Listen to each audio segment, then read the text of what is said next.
عليكم ورحمة الله وبركاته نحمد ونصلي على الرسول الكريم أعوذ بالله من الشيطان الرجيم بسم الله الرحمن الرحيم عن أبي هريرة رضي الله عنه قال قال رسول الله صلى الله عليه وسلم كل أمتي يدخلون الجنة আবু হুরায়রা রাদিয়াল্লাহু আনহু থেকে বর্ণিত আল্লাহ রাসূল সাল্লাল্লাহু বলেছেন কুল্লু প্রত্যেক উম্মাতে আমার প্রত্যেক উম্মত ইয়াদখুলুনা প্রবেশ করবে জান্নাতা আমার প্রত্যেক উম্মত জান্নাতে প্রবেশ করবে ইল্লা কিন্তু মান যে আবা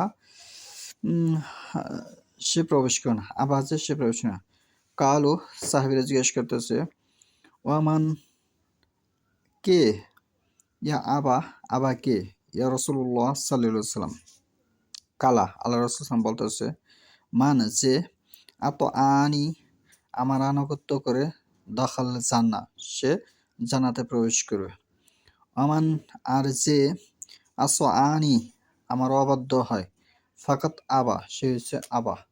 আজকের বক্তব্যের বিষয় হলো মসজিদের পাশে কবর থাকবে সেখানে সালাত হবে কিনা সে সম্পর্কে হাদিস এবং কোরআনে এই সম্পর্কে কি বলে সে বিষয়ে আজকে আলাপ আলোচনা।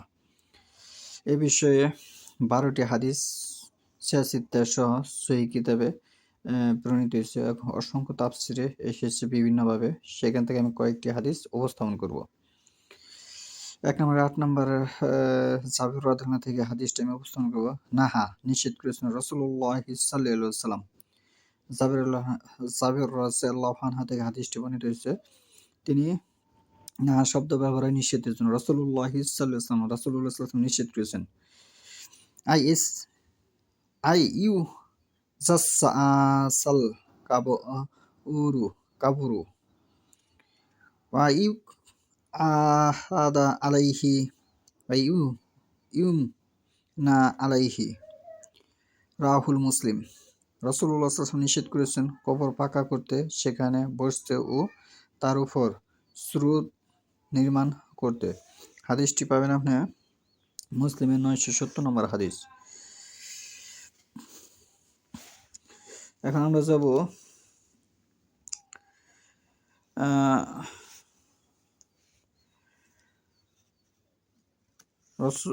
আবু হুরায়রা রাদিয়াল্লাহু থেকে হাদিসটি বর্ণিত 10 নম্বর হাদিস। আবু হুরায়রা রাদিয়াল্লাহু আনহু থেকে বর্ণিত, রাসূলুল্লাহ সাল্লাল্লাহু আলাইহি ওয়াসাল্লাম প্রিয় উম্মতকে সাবধান করে বলেন, লা ইসলিসা তোমরা সেখানে বসো না, আহাদুকুম তোমাদের কেউ, কুম শব্দ হচ্ছে বহুবচন, আলা জাম রাতিন ফাতুহরিকা সিয়াবাহু ফাতাখলুসা ইলা জিলদিহি খায়রুন লাহু মিন আইসলিসা আলা কাবরিহি রাহুল মুসলিম।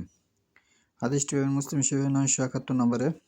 তোমাদের কেউ জ্বলন্ত অঙ্গারের উপরে বসুক ও তার কাপড় পুড়ে গায়ের চামড়া ঝলসে যাক, সেটা তার জন্য উত্তম হবে কবরের উপর বসার চাইতে।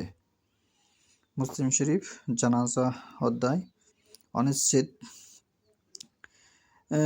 32 হাদিস হয়েছে 971। এই বিষয়ে একটা হাদিস বলবো 11 নম্বরের। আবু মারসাদ আল গানামি রাদিয়াল্লাহু আনহু থেকে বর্ণিত, তিনি বলেন সামিতু রাসূলুল্লাহ সাল্লাল্লাহু আলাইহি ওয়াসাল্লাম আমি রাসূল সাল্লামকে বলতে শুনেছি। সামিতু শব্দ হচ্ছে শোনা।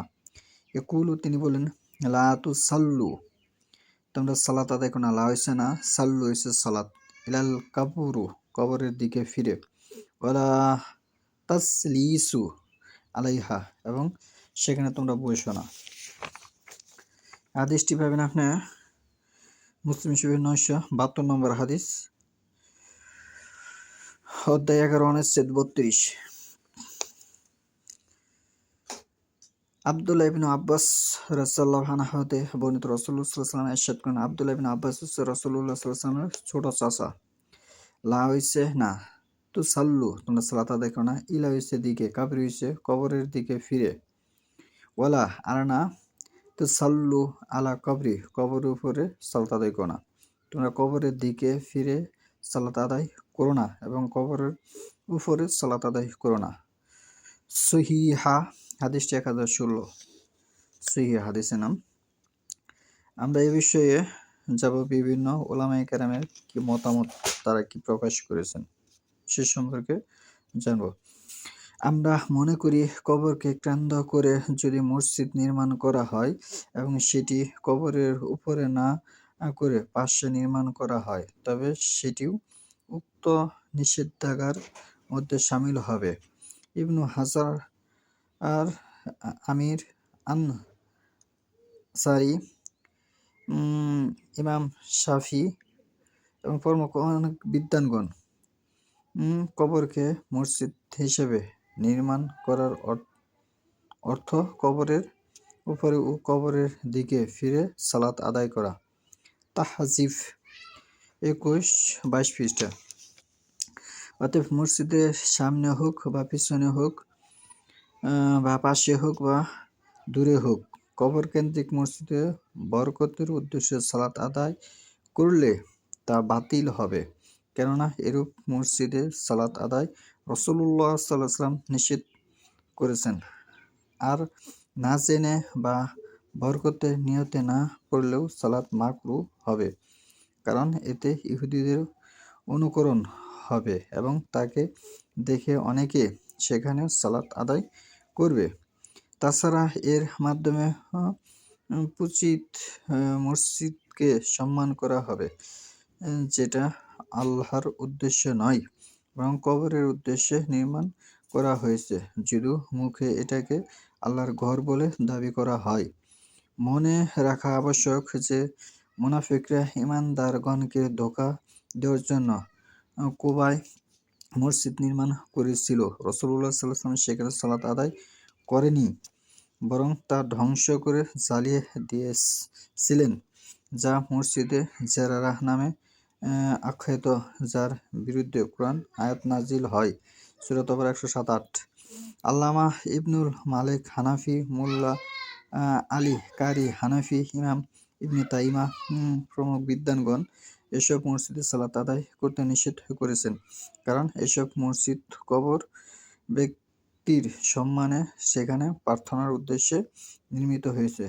তাহজিব 122-132 পৃষ্ঠায়। তাছাড়া যে সমস্ত আলেমরা কবরের মসজিদের পাশে কবর রেখে সালাত আদায় করার পক্ষে সমর্থন করে, ওই সমস্ত আলেমদের কথা মানা যাবে না। সূরা তওবার 31 নম্বর আয়াত আপনি পড়ে দেখুন, তাই আপনি বুঝতে পারবেন। 9 নম্বর সূরার 31 নম্বর আয়াত পড়ে দেখুন, ওই সমস্ত আলেমের কথা চলবে না। এবং সূরা আরাফের 175 নম্বর আয়াতে আল্লাহ নিষেধ করেছে যে ওহীর অনুসরণ করে না, তার কথা মানা যাবে না। সেই ইসলাম থেকে খারিজ, বাতিল, যে ইসলাম থেকে বাতিল হয়ে যায় যে ওহীর অনুসরণ। ওহী মানে কি? আল্লাহ রাসূল সাল্লাল্লাহু আলাইহি ওয়াসাল্লামের উপরে যে কুরআন অবতীর্ণ হয় তাকেই ওহী বলা হয় হাদিসের ভাষায়। সূরা তওবার 31 নম্বরে সেখানে এভাবে এসেছে, ইত্তাখাযু, তারা গ্রহণ করে, আহবারাহুম, তাদের আলেমদেরকে, ওয়া রুহবানাহুম, তাদের দরবেশদেরকে, আর বাবাম, তারা তাদেরকে জ্ঞানী মনে করে, মিন দুনিল্লাহি, আল্লাহকে বাদ দিয়ে, আল মাসিহা ইবনু মারিয়াম, মারিয়ামের পুত্র মাসিয়াকে, ওমা উমিরু ইল্লাহ, কিন্তু এই আদেশ তিনি দেয়নি, লিয়াবুদু ইলাহান ওয়াহিদান, মাত্র এক আল্লাহ ব্যতীত আল্লাহ কোনো আদেশ দেয়নি যে কোনো জিনিসের তোমরা ইবাদত করো। লা ইলাহা ইল্লা হুয়া সুবহানাহু আম্মা ইউশরিকুন, এটা হচ্ছে শিরিক, যে এক আল্লাহ ব্যতীত বহু উপাসনা করবে সেটা শিরকের আওতাভুক্ত হবে এবং মাধ্যম যে তৈরি করবে, সূরা ইউনূস 18 নম্বর আয়াত পড়ে দেখুন, এই মাধ্যম তৈরি করা যাবে না। এবং আমরা এখন যাব কোরআনে এ বিষয়ে মৃত ব্যক্তির কোনো ক্ষমতা আছে কিনা সে সম্পর্কে জানব।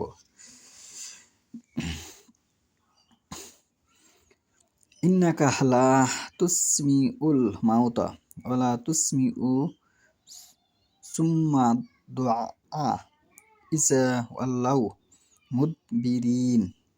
নিশ্চয়ই তুমি শোনাতে পারো না কোনো মৃত ব্যক্তিকে এবং শোনাতে পারো না কোনো বধিরকে যখন তারা পিঠ ফিরে চলে যায়। ২৭ নম্বর সূরার ৮০ নম্বর আয়াত পড়ে দেখুন। তিনি আরও বলতেছেন, আল্লাহ আরও অন্য জায়গায় বলতেছেন, ওমা আমতা বিমুসমি ইম মান ফিল কুবুর। আর তুমি কোনো কবরবাসীকে শোনাতে পারো না। ৩৫ নম্বর সূরা ২২ নম্বর আয়াত পড়ে দেখুন। এবং এই বিষয়ে আরও বলা হতে আছে যে ইব্রাহিম তার পিতা সম্পাদক বলেছিলেন যে মা হাজি হিত তামা সি লুল লাতি আন্তুম লাহা কিফুন কালু ওয়াজাতনা আবাআনা লাহা আবিদিন। এইসব মূর্তিগুলো কি যাদের পূজা তোমরা রত আছো? তারা বলল, আমরা আমাদের বাপ দাদাকে এদের পূজারী হিসেবে পেয়েছি। সূরা আম্বিয়া ২১ নম্বর সূরা ৫২-৫৩ নম্বর আয়াত। এরকম আরো কোন অসংখ্য আয়াত আছে যা কবরের কে কোনো সম্মান বিষয় নেই। কবরের পাশে মসজিদ থাকলে মসজিদে সালাত হবে না বিষয়ে সে ক্ষেত্রে কোনো কিতাবে কোনো সাহাবী এবং কেউ সমর্থন করেনি। এ বিষয়ে কোনো ইমাম আবু হানিফা সমর্থন করেনি।